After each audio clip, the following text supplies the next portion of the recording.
kwentuhan lang po. Please allow me to share some accumulated knowledge and ideas na nakapag-improve ng buhay ko over the years of practice.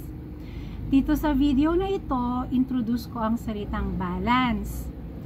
Kahit na sa totoo, pinaghalo-halo ko lahat ng techniques na nalaman ko sa pag-practice para mas gumanda ang kabuuan ng buhay ko.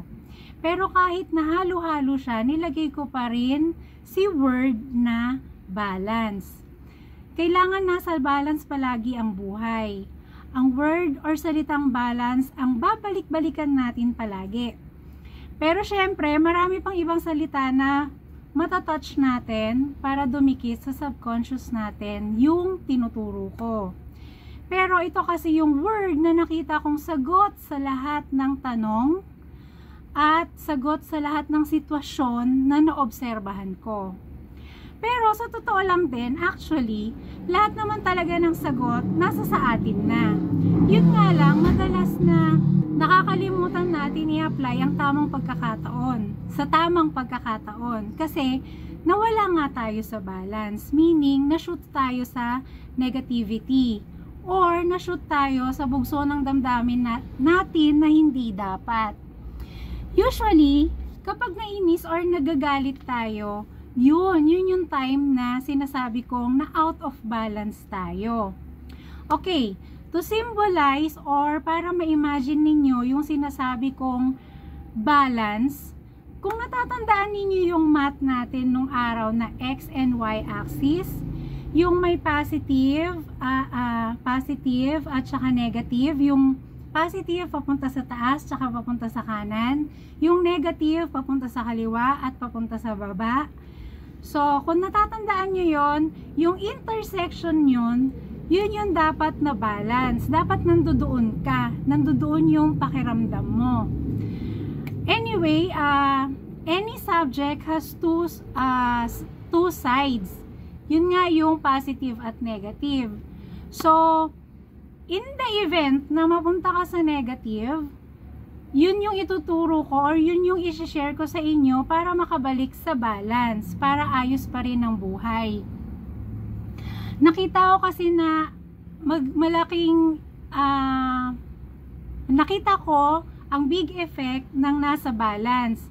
Advantageous ka sa sarili mo, pati na sa taong nakapaligid sa'yo. At makikita mo na mas mag-improve pa ang buong araw mo at mag-improve pa ang kabuuan ng buhay mo kapag nasa balance. Pero syempre may mga disclaimer din kasi hindi lahat ng nasa positive side ay nasa balance. Kasi remember, nasaan yung balance? Diba nandoon siya sa mismong gitna ng intersection ng X and Y axis. So dapat nandoon ka lang parate.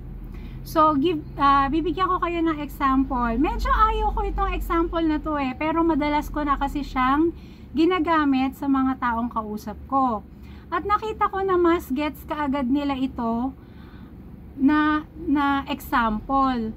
So, for example nga, positive na wala ka sa balance. Nagdadrive ka, masaya kayong mag-anak, galing kayo sa bakasyon, nagkakantahan kayo, may nangyari. So yun yung sinasabi kong wala ka sa balance, pero positive yon.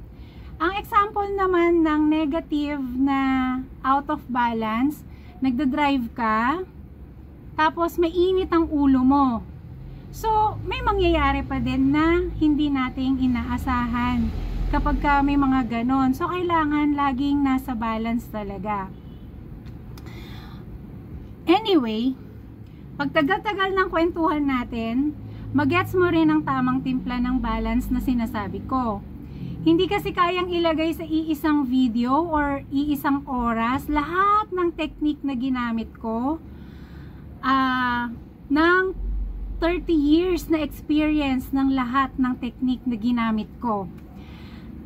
May 3 major subject: love, money, and good health. Pero syempre marami pang iba: career, dreams, jobs, mga ganyan. Okay, ako nga pala si ating ninyo. I love you. Okay, bye for now.